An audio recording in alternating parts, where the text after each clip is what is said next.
Yeah. It's one of the more debated matchups. It's interesting that we had different opinions on it because I know I've talked with a lot of players on both sides who believe this to be a strongly favored matchup in both directions. That's the great thing about Magic. Yeah. So we'll see how it plays out right now. Ray Upshaw on the play. Shocks for Goblin Guide. Swings. Joshua will draw Darksteel Citadel. And go to 18. So 18 apiece. Great start for Burn. Though we'll see what kind of start Affinity has. It certainly is the deck with the high highs and low lows. Yeah, definitely. Burn having both winning the die roll and having the turn 1 Goblin Guide is a big deal.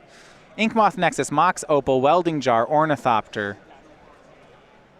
Speaking of big cranial deals. plating. These were the okay. So this is like what I felt like when I played Burn. Is they do this and I say, I'm done. Like I don't. I help. Yeah, there's 4 artifacts on the table, a creature land that can become an artifact, and that cranial plating already. He played 5 things. Relevantly, though, Ray does have a creature in play. All right. So a couple interactive spells can, stem the bleeding while he continues to be able to beat down. Initially, we'd like some more aggressive follow-up. Play will be Eidolon of the Great Revel. Now, if only that could have been in play on turn 1. That's how I always feel about that card here. Here, Goblin Guide swings.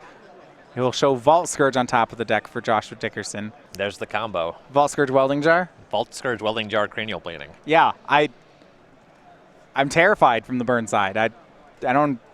That's trouble. Yeah, that's no good. That's capital T trouble. Actually, this is bad news. So the swing.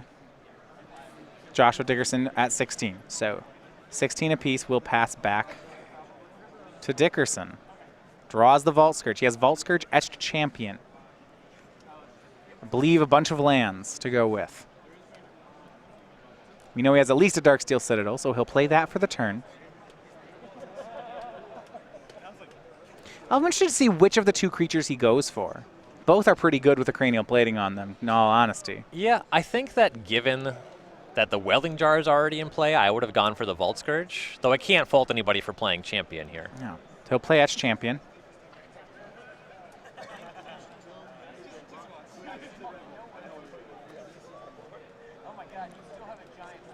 Eidolon racing if he gets the trigger here. Depends on what was said. Yeah, no game actions have occurred since the Champion came into play, so if Ray said something like, that resolves, that's probably kind of that'd be a problem. A mistrigger kind of phrase. The judge will rule that is not too late, so Joshua drops to 14 on that Champion. We go back over to Upshaw. Wild Nacatl. He'll join Dickerson at 14. Now that Champion's making combat not looking very inviting. Lava Spike, 3 to Josh, 2 to Ray. This Eidolon is not, it's not even good for Ray anymore. It's I would make an argument that it's actively bad at this stage. Yeah, well, if he goes too low, he's got to, Affinity's a damage dealing deck as well. It's one of those damage dealing decks is what you're saying. Yeah, well, not all of them are. I don't generally play those. I deal here's 20, go. It would be very easy for me to accept that what you said was technically correct, or I could make fun of you anyway. You're right. He's not milling him.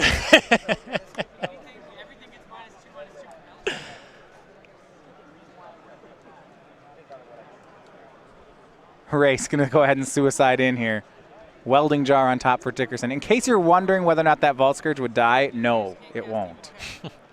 And the option here with these 2 creatures is you can attack and have one get eaten by the Champion and deal some damage, or you can not attack and just get punched in the face by the Champion. Wow, so Etched Champion is going to block Goblin Guide, not Eidolon. Joshua is loud and clear broadcasting, no. I like what this Eidolon's doing. That's great. He says, look what I have on the table, look what you have. Ray with 1 card in hand. I don't know. So if Josh's plan next turn, I think you have to decide if he's going to play the Vault Scourge or not this game. Yeah, especially given that casting Vault Scourge plus 2nd Welding Jar would cost him 4 life. Right. It's relatively likely that it I don't does not think he get casts cast. it. So he blocks the Goblin Guide, takes 2, goes to 9. Well, where he can just equip, he can win this with like 2 Ornithopter hits, right? Draws Welding Jar. Yeah, currently the Ornithopter chips in for 6, 7 if the Ink Moth Nexus is activated. So if you swing Ornithopter, Well, say go. You could also just chip in with the Ink Moth Nexus. That's Sure. also a turn 2 turn clock. Probably Sure. better to go for regular damage given the Eidolon's in play. He's going to put on an Etch Champion. That's fine, too. I don't know if he can kill him this turn. I don't believe that is an option. Yeah, he'd have to get... Well, what he could do... This is actually interesting. If he plays the Welding Jar and attacks, and then activates his Ink Moth, he gets Ray down to 2. And then with that Eidolon in play, Ray can't cast spells. Yeah. So it's not lethal, but it's pseudo-lethal, Yeah, right? That's pretty much winning.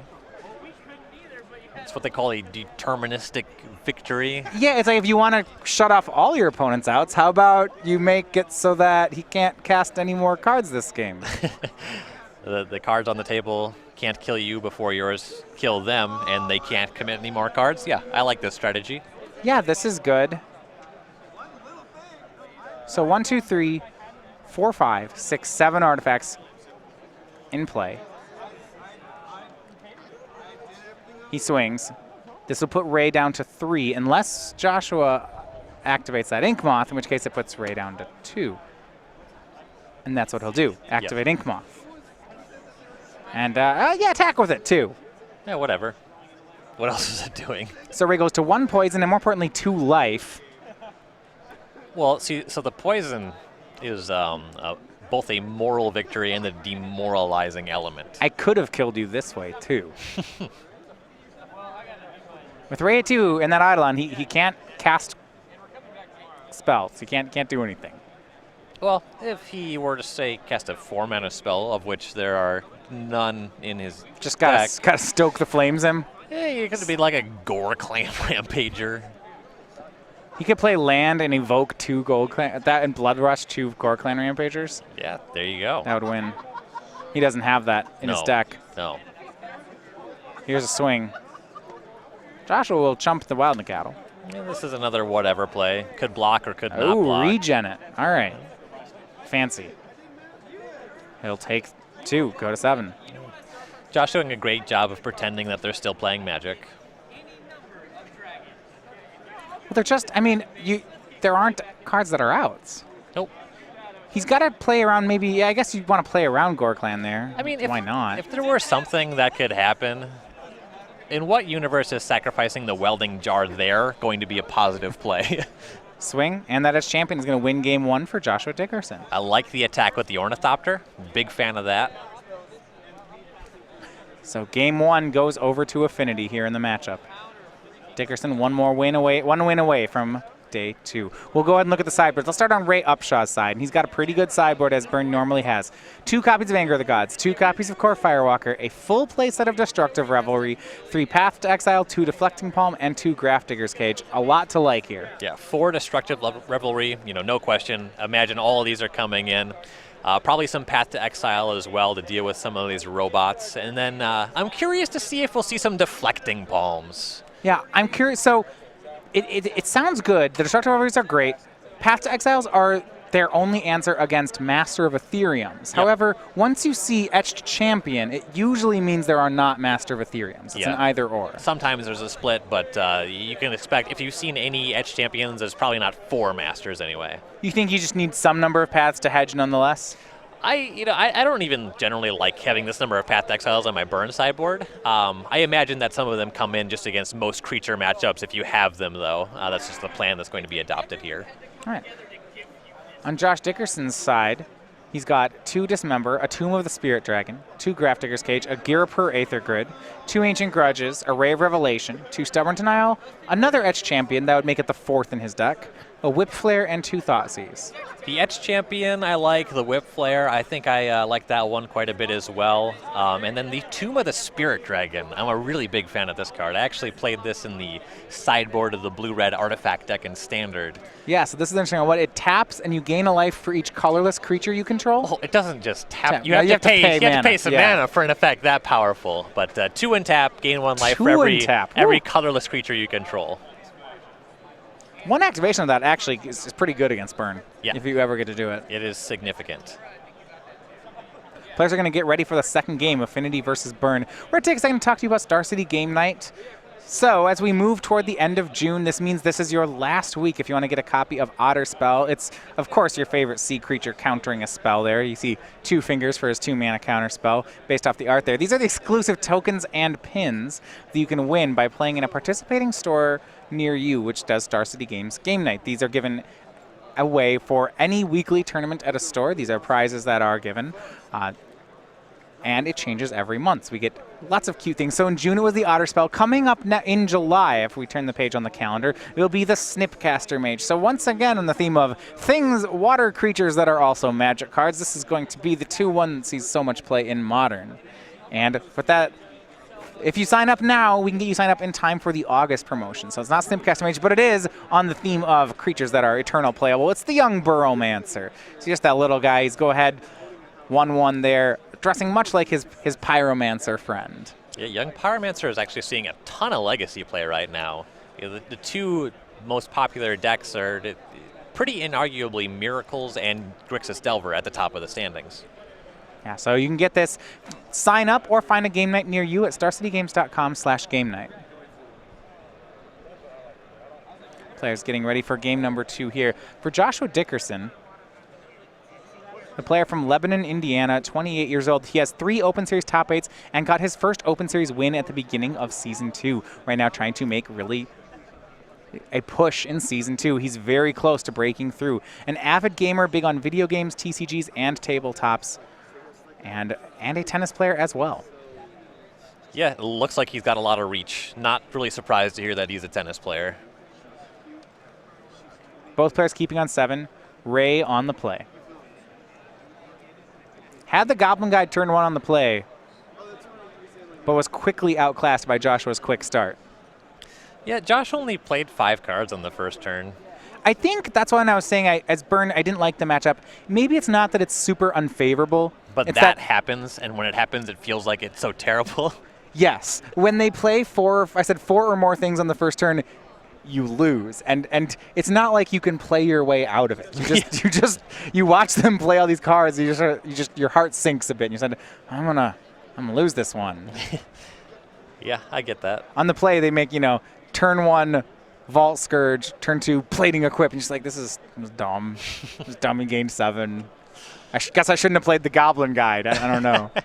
So Ray starts with a turn on Wild Nacatl. We go to Joshua's side. How many permanents? 1 is, oh my. Inkmoth Nexus is 1. Springleaf Drum is 2. Mox Opal is 3. Ornithopter is 4. Let's just make as many mana as we can on the first turn of the game. Tapping them all for a 5th permanent. Yeah, reasonable. Is that all? He has options. He has options. He doesn't even know what he's doing with this 2 mana. Plating or Ravager, or no, Overseer or Ravager, or Plating. Just, boy, tough life. An embarrassment of riches. He'll go for Steel Overseer. Force Ray to play that kill spell immediately. So there's some argument that you would want to have Ravager in play before you played Overseer, but the thing is, if you just cast Ravager and it gets lightning bolted, you don't really want to sacrifice these 3 other artifacts to defend it. If I'm in Dickerson's spot, I expect this Overseer to odds on it living less than 20%. Yeah, and if it survives, well, then you win. Odds of losing the game, probably less than 20%. So Ray will go ahead and fetch on the second turn. Let's get that Nacatl up to a 3/3. Sacred Foundry will do just fine.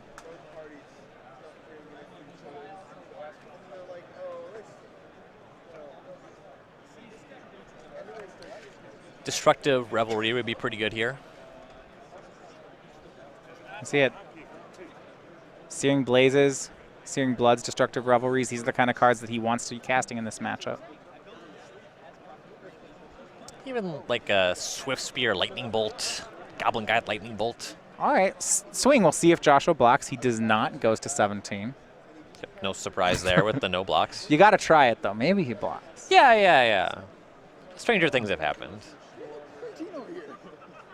Now he's going to suspend Rift Bolt. Uh-oh. Is Steel Overseer living?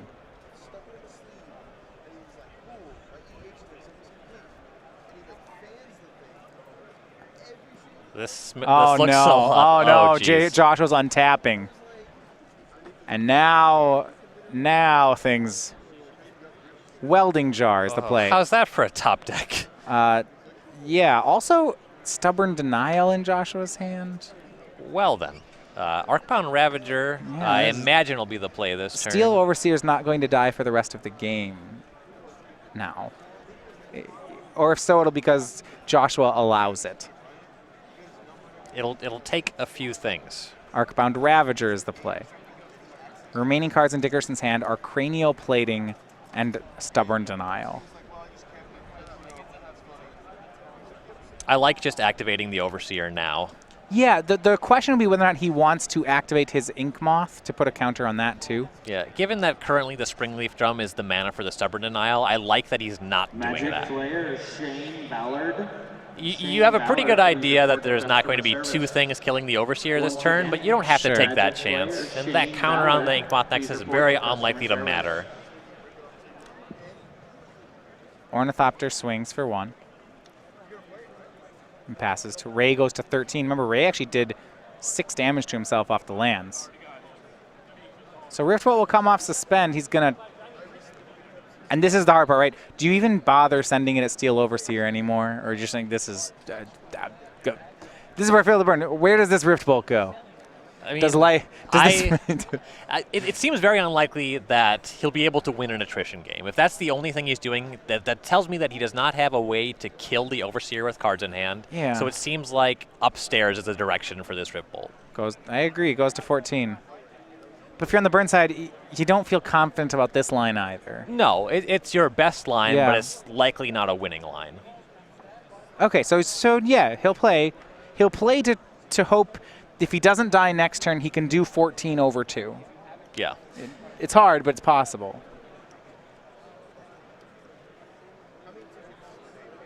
Plays Wooded Foothills.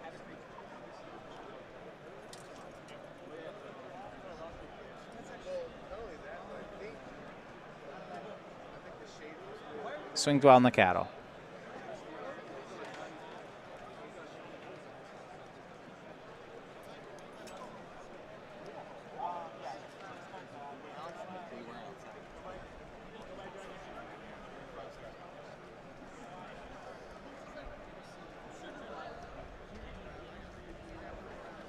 Josh deciding if he wants to take the damage. He will. He'll drop to 11. That's a win for Upshaw. Yeah. The only way he's getting out of this game is by killing Dickerson. Yes, but everything has to go upstairs.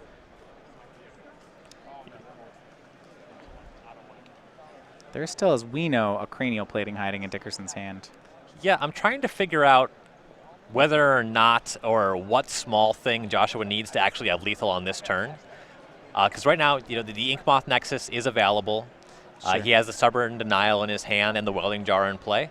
Arcbound Ravager plus Steel Overseer. Cranial Plating a different way to pump. Blink Moth was the draw. He'll play it.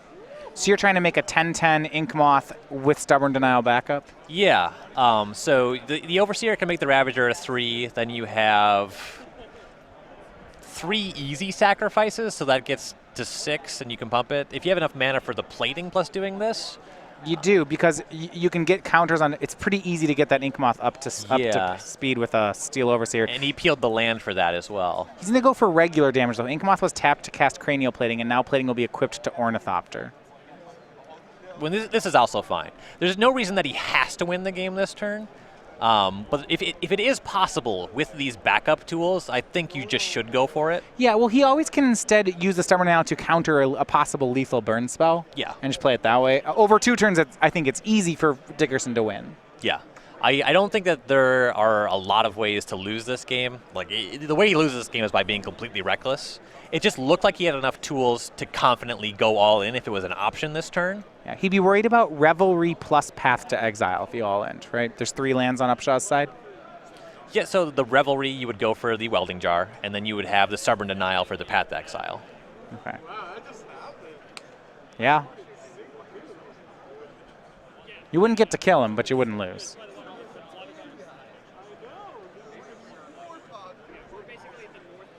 Yeah, and it definitely seems like just going in for regular damage is the line here. Plating goes on Arcbound Ravager, a swing. So right now, in play, we have 7 artifacts. So the Ravager's a 9. Ornithopter makes it 10. A tap of Steel Overseer would make it 11, 12, nearly lethal. So given that it's not lethal, I don't like the attack with the Ornithopter. I like hanging that back, pumping it with the Overseer as a blocker with 4 toughness. And that's what he's going to do. Yeah, like that a lot better. You just try. I guess what's happening now, he's just trying to visualize, puts those 2 creatures forward, thinks about bumping If he them. wants to all in, he can tap Steel Overseer, put counters on everything, sacrifice Ornithopter. Rather, apologies, no, that still doesn't work.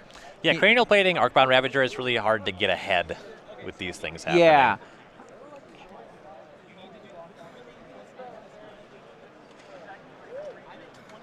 You can by sacking the Ravager because of this modular here, but you're right. It's hard to. It doesn't actually grow anything. Yeah, given that there's no blocker for the Ravager, that's just whatever. All right, just confirmed. Just Arcbound Ravager in. Okay, I like that. I think this is a lot better than attacking with both. Ray, 4 damage. He's going to make a play. Cracks a fetch land. Goes to 12.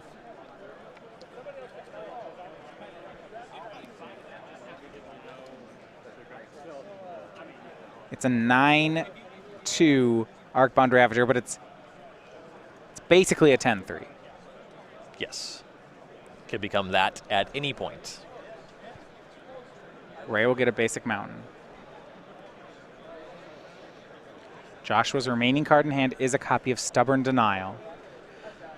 Which is now ferocious. It's a very ferocious Arcbound Ravager.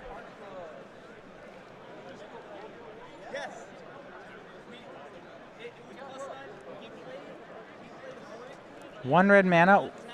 Ray will attempt to Lightning Bolts the Arcbound Ravager. I imagine we'll see 2 artifacts sacrificed to prevent this from happening. Yeah, Mox Opal will go ahead and sacrifice, put a counter on Ravager, and maybe just a tap of Steel Overseer. Right, yeah. Yeah, exactly. And there we go, Steel Overseer puts a 1/1 counter on all creatures.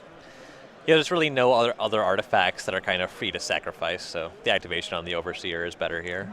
3 damage dealt to Arcbound Ravager. If he had another kind of worthless artifact on the side, it would be better to not use the Overseer just yet in case there was a Goblin Guide to block. It's very minor that Josh could even potentially lose this game, but losing a blocker, if there was a way around it, he would probably do that. Now, Deflecting Palm is the play from Ray. Josh can't let that one happen. Here's Stubborn Denial. Yeah. So Deflecting Palm, had it resolved, would have done 10 damage to Joshua. Would have been a complete disaster. But fortunately for Dickerson, Stubborn Denial's in his hand. Didn't even need the Ferocious, but it'll work. So it's just a 1-mana negate. Ray takes the brunt of the damage, goes to 3. We'll confirm that for a second.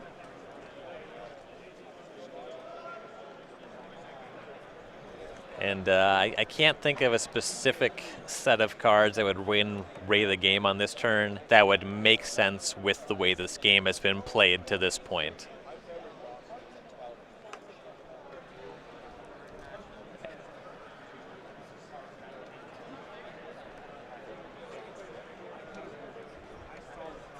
So life totals are correct now. 11 for Dickerson, 2 for Upshaw. Plays Monastery Swiftspear. Swing of Wild Nacatl. But the cheeky play is with Ray at 2. If Josh was worried about another Deflecting Palm, he could just try to kill him with Ornithopter. Yeah. That's definitely an attack. The way that the deflecting palm works, if you attack with both creatures and the palm was lethal for Dickerson, it would draw the game. Is that how that is structured? Yeah, well, Josh would just sack whatever it was to the Ravager, but if he couldn't that's do also that, true. it would draw the game, yes. Okay. Yeah. This is another situation where Dickerson would have to rack up some pretty serious game rule violations to come out with a loss here. So he's going to seal it up on this attack, but we'll see how. Blinkmoth Nexus will be activated.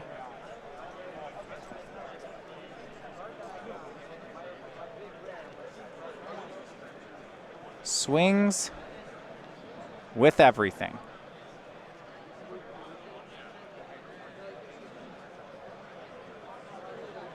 Ray's got a Destructive Revelry for the cranial plating.